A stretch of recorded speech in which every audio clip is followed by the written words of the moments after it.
Salutations, Stoveminders. It is July 9th, 2020.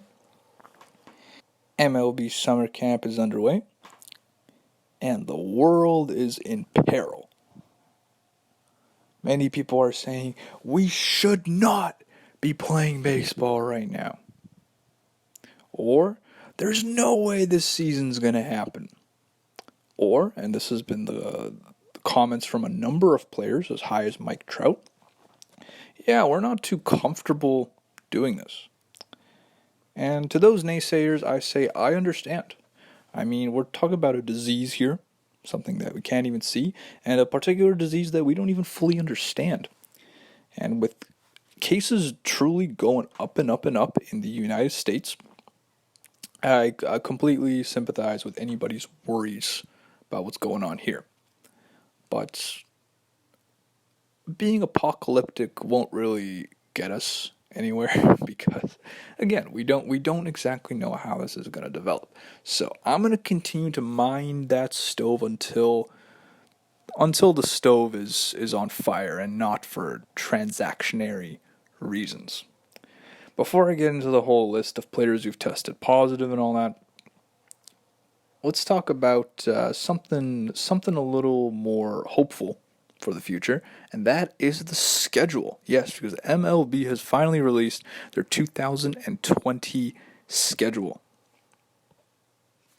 So yeah, as has already been said, July 23rd is opening day, 2 weeks from now. You got two games going on, the Nationals and Yankees, and then later on the Giants versus the Dodgers. So Giants and Dodgers, that's a legacy matchup. That's the league parlaying the big markets over there in California. Dodgers are heavy favorites, of course. You got Kershaw versus Cueto. Wow, is it 2013? Who knows? But the Yankees and Nationals, I mean, that's a potential World Series matchup there. Two very good teams, and potentially Max Scherzer versus Garrett Cole. So very interesting. And then it's the day after, July 24th, Friday. You got a full slate of games for you. There's the Braves versus the Mets. The Blue Jays and Rays could be interesting. Brewers and Cubs, I will definitely be watching that. Twins and White Sox, potential firepower there. D-backs and Padres could be good. And Angels and Athletics in the evening. So, pretty exciting. And if you're so starved for baseball, teams have even started to schedule, I guess they would technically be preseason games in the week leading up to that. Yes, teams are allowed to schedule up to 3 preseason contests as part of MLB Summer Camp. So, not sure whether or not those will be broadcast or what's going to go on. Starting July 18th, we will have Major League Baseball exhibition games. And the season will end on September 27th. That's 60 games in 66 days, a marathon. Yeah, I mean, we'll see whether or not it gets completed, because yes, the situation is not trending in a positive direction, but you never know. You never know. And if you want to be really hopeful, just today, Major League Baseball released their 2021 schedule. So we know what it's going to look like next season, when things will hopefully be better.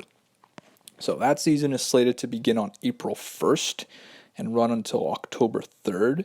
And on opening day, April 1st, I love this. You got 30 teams playing in 15 games. That's a proper opening day to me. I'm not a huge fan of the let's go to friggin' Australia a week beforehand, or, let's have a couple of primetime, games and then have everybody play the day after. No, it's opening day.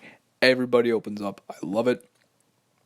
And as for some special games going on in 2021, no word yet on whether or not the MLB will return to London.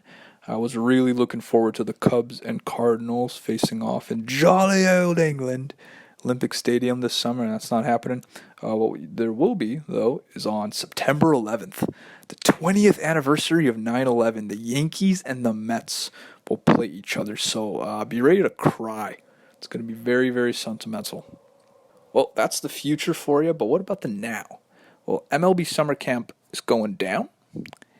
Teams are practicing at their home ballparks, and we're starting to get some content as a result of that. You know what I mean? Press, media are not allowed on the field, so we're getting all these photos and stuff from the stands. And players are practicing, teams are organizing scrimmage games, guys haven't gotten haircuts, some guys are wearing the face masks. It's just nice to see everybody, doing well, I guess, but not everybody. Not everybody, yes. So starting on July 1st, MLB's running regular tests to see if guys have COVID-19. And when the first batch of information came out, it looked pretty good. Only 39 people tested positive. That's 31 players and then 8 team personnel, like coaches and stuff, which was 1.2% of all people tested, which sounded great until we found out that not all the teams had gotten their tests back yet. And even today, to this date, I believe that not everyone's gotten tests back. So some teams have canceled workouts as a result of this. Some players and executives have voiced their frustration, understandably so. And as a result, there's been players who have not shown up to practice or have been put on the IL for mysterious reasons that even their managers, when asked about it, seem to be kind of like, I don't know. Oh, I guess they think they have COVID, but they're not sure. So, yeah, a lot of uncertainty in general. However, we are certain that a number of players have tested positive for COVID so far. And as I list off these guys, I just want to minimize speculation because this disease is so unpredictable and it affects different people in different ways. There's guys who they have this for a few days and they're fine.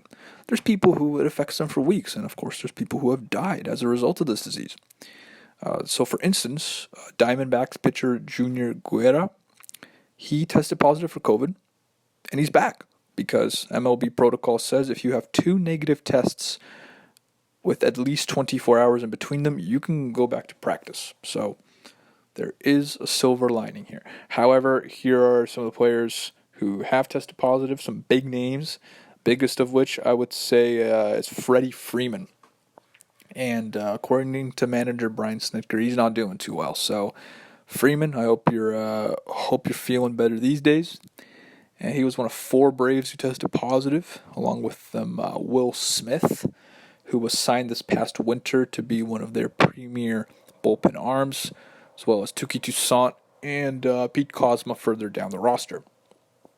Over in Kansas City, catcher Salvador Perez has tested positive, and that's one's going to sting because he's such a huge presence in that ball club, one of 3 players left from that great 2014-15 team. In Arizona, where, as I mentioned, Guerra came back, Cole Calhoun and Seth Beer have tested positive. And over in Texas, Joey Gallo's got it. Eduardo Rodriguez, pitcher of the Boston Red Sox, has it. Jorge Mateo, who was just traded to the San Diego Padres like a week ago, he has it. And speaking of California, Jesus Luzardo of the Oakland Athletics, COVID positive. He's apparently feeling fine. So as I said, there's so much we don't know what's going to happen day by day. We'll see. And Philadelphia, Phillies were one of the teams that were not getting their tests back, and they put a bunch of guys on the IL, and it was like, why? And then Joe Girardi was like, well, I don't know. And more or less. But it appears to be speculation that Scott Kingery and Tommy Hunter do have it. Likewise, the Angels, Julio Teheran, one of their main starting pitchers, he hasn't been going to practice. And likewise, Joe Madden was kind of like, yeah, I don't know. We think he might be sick. He might not be. And who knows? These guys, they could come back in a week. They could be out for the whole season. We'll have to see. Who we do know will not be playing this year is the number of players who have decided to opt out for obvious reasons. And when I hear about these opt-outs, I can only understand. These guys, they'd rather hang out with their families and not expose them to anything than put themselves on the field and into the world when there's this very unpredictable disease raging throughout America. So, again, the Braves hit hard a little bit. Felix Hernandez and Nick Markakis have both opted out. For King Felix, I guess that's just a major roadblock to his attempt to come back. Though, to the Braves team, not a huge blow. For Markakis, though, yeah. Again, not a regular player, but he does get a lot of at-bats, does get action out in the corner outfield, does produce. And you're talking about a guy who's been on the team for, I believe, 5 seasons. Great veteran clubhouse presence, along with Freddie Freeman, will definitely be missed. And a lot of guys you can expect to opt out, like Wellington Castillo, who was supposed to be the number 3 catcher for the Nationals. Like, you know what, screw this. I'm not playing. Easily the biggest name to opt out so far is LA Dodgers left-handed starting pitcher David Price. Now, the absence of Price, I don't think will be a huge problem for the Dodgers because that's just such a deep pitching staff they have. Price was only supposed to be their number 3 starter behind Buehler and Kershaw, and they also got Alex Wood, Julio Urias, as well as some young up-and-comers like Dustin May, Tony Gonsolin. They'll be okay. They're already considered to be the best team in baseball by many people. No sympathy there for the Dodgers. But I would just like to say that, David Price gets a lot of hate because he's overpaid, but the guy's not like a terrible pitcher, you know what I mean? Like last season, for instance, with Boston, 107 innings, 128 strikeouts, very good. 3.62 FIP to contrast with his 4.28 ERA and a 1.3 WHIP. Yeah, not pretty, but not awful. Not a $30 million guy, but, for like your number 3 starter, you could do a lot worse. And don't fret, Dodgers fans. You do have David Price under contract through 2022, so there'll be more where that came from. Let's shift gears over to Nashville for a second, because a couple of things brewing in Nashville, Tennessee. One of them is an ongoing development in this 2-team showcase league that the AAA Nashville Sounds are trying to organize at their home ballpark. League that would be open to free agents and minor leaguers who are not on any 60-player rosters, which would be a great opportunity, I think.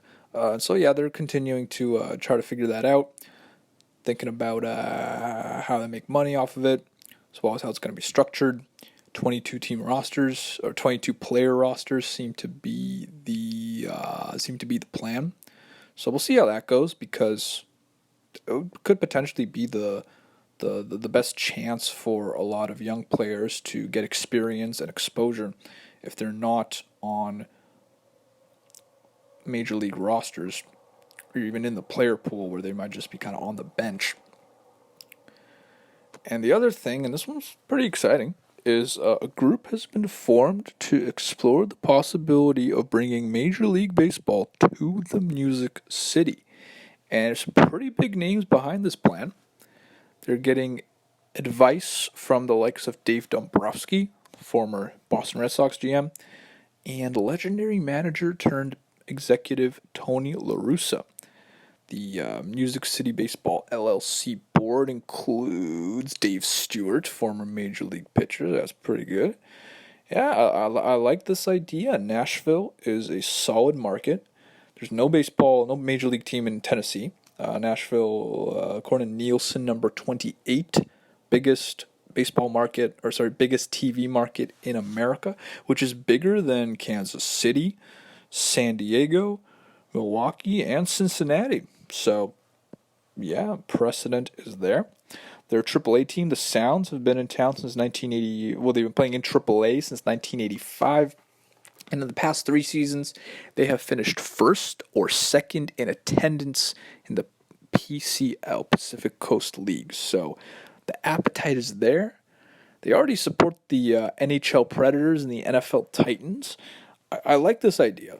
Give the Mid-South a team. And as for the Tampa Bay Rays, always on the chopping block, their lease at Tropicana Field expires after the 2027 season. So nice to get the foot in the door early for this Nashville potential ownership group.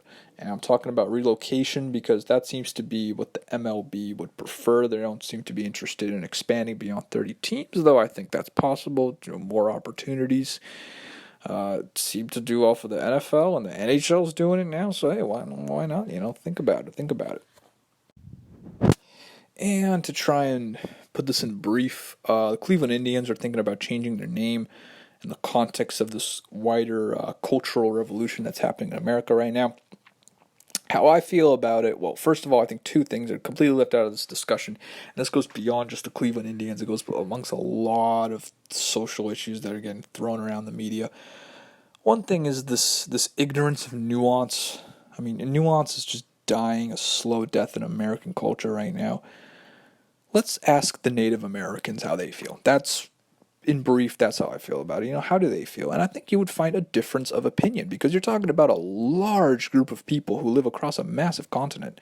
I'm sure there's some who are saying, I don't want my culture to be a moniker for a team when that organization has zero connection to any Native Americans.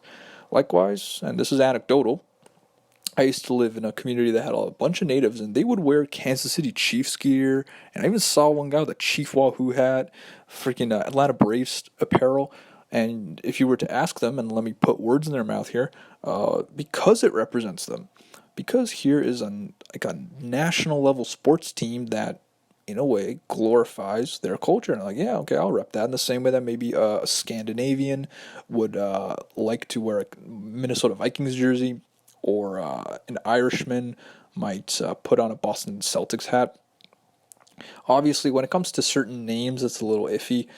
Washington Redskins, yeah, that's... I'm all for changing the Redskins name. That's a little... Yeah, I can see why you'd be offended by that, Indians is no longer the preferred nomenclature for Native Americans or indigenous people. Though is still an older generation, from what I understand, that prefers the term American Indian. End of the day, though, changing the name of a sports team does nothing to address the serious issues that befalls the larger Native American community. A lot of these people, they live on reservations where there's no economic opportunities, which is why they started building casinos. There's nothing they got, so let's use our slightly better legal status in the context of the reservation land to allow gambling. Very few economic opportunities, along with poverty and alcohol and drug abuse, broken families. I've seen these things firsthand. It sucks to grow up on these reservations in a lot of cases. Changing the name of a sports team does nothing. This is a complete hypothetical, but if you were to ask natives on these reservations, what would you rather? The Indians change their name, or the Indians keep their name but they give you a cut of the profits? I'm sure they would choose the latter because it actually affects them. And again, the media and the powers that be, the corporations, they're focusing on the superficial and the optics because they don't want to actually, change their practices. Why are all these multinational corporations like Nike and Nestle, who exploit workers the world over, latching onto these social justice movements? Because it gives them clout in the eyes of the regular, superficial American, and they're going to not even look into their terrible business practices, and it makes them look good. And that seems to be the situation here with the Indians and the Redskins.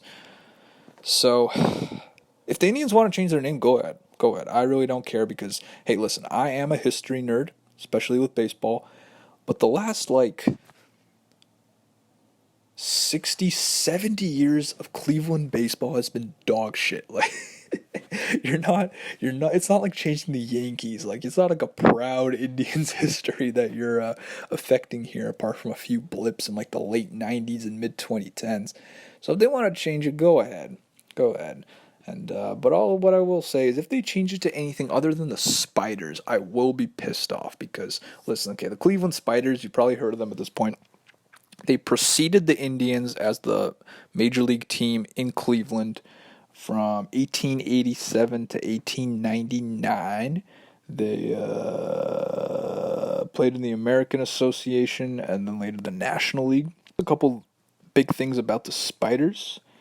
They won the Temple Cup, which was the predecessor to the World Series in 1895. That's when they had a guy named Cy Young pitching for them. And then 4 years later, 1899, the Spiders compiled the worst record in Major League history. 20 wins, 134 losses. Disgusting. And after that, they folded the year after. Like, we're so bad, we're just going to dissolve the whole team. Who knows? Maybe changing their name would allow Cleveland to finally win a World Series. Just a thought. And as for calling themselves the Spiders, that's super unique. It's scary to a lot of people. It's intimidating. And they wouldn't even really have to change their colors, wouldn't even really have to change their logo if they don't want to. Maybe add a few arms to the C, and boom, you're good to go. So yeah, that's my quick digestion. With that being said, let's switch on over to Cubscast. What's going on? What's going on in Cubs country? Well, a couple of roster moves to note. I mentioned last week that their player pool only included 50 players. And I was like, oh, well, that's so little. But General Manager Jed Hoyer spoke about that, and he made a very good point, where if you were to take a player out of that pool, you have to release him. Got to get rid of him. So it makes more sense to actually start small and then build up in according to your need. And one of their needs is the Cubs need a base runner, right? Some guy who can run around the bases like a madman. So Hernan Perez, utility man extraordinaire who has played every position other than catcher, who the Cubs signed to a minor league deal back in the winter, was left off the 60-man roster initially. Perez is now on there, so we may see him sometime this season.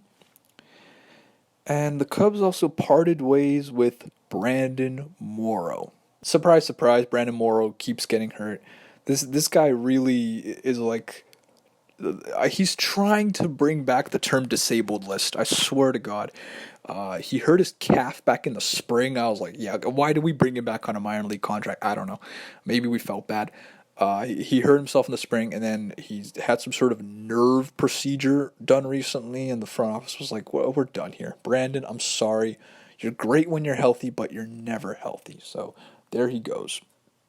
Speaking of that 60-man roster, I was thinking, like, who should the Cubs add? And there's a few names that were left off that I really feel should be put on. In particular, I'm thinking about a couple of pitchers, because pitching seems to be the developmental hole that the Cubs have dug for themselves. In particular, I'm thinking about right-hander Corey Abbott, 24 years old, who has pitched as high as Double-A. It was a second-round pick in 2017 out of college, so he has a good bit of experience. And Ryan Jensen, who was the first-round pick in 2019, 22 years old at the moment, was also drafted out of college. He only pitched at low A last season. So get these guys some experience, get them some reps, let these pitchers develop. And in terms of development, what about Ed Howard, who was the Cubs invested a first-round pick, and it was $3 million in this guy just a month ago.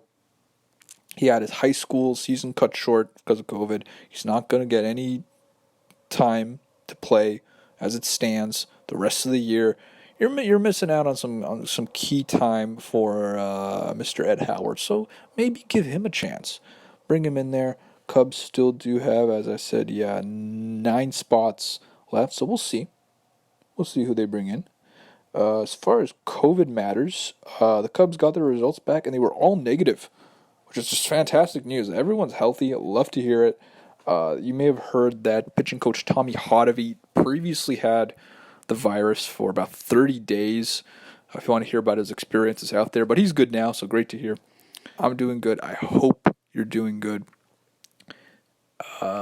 Keep minding that stove, because Puig Watch is still on, and there's been no news on what's happening to Yasiel. We don't know where he is. We don't know if he's healthy. Will he get signed? What's going to happen? Stay tuned.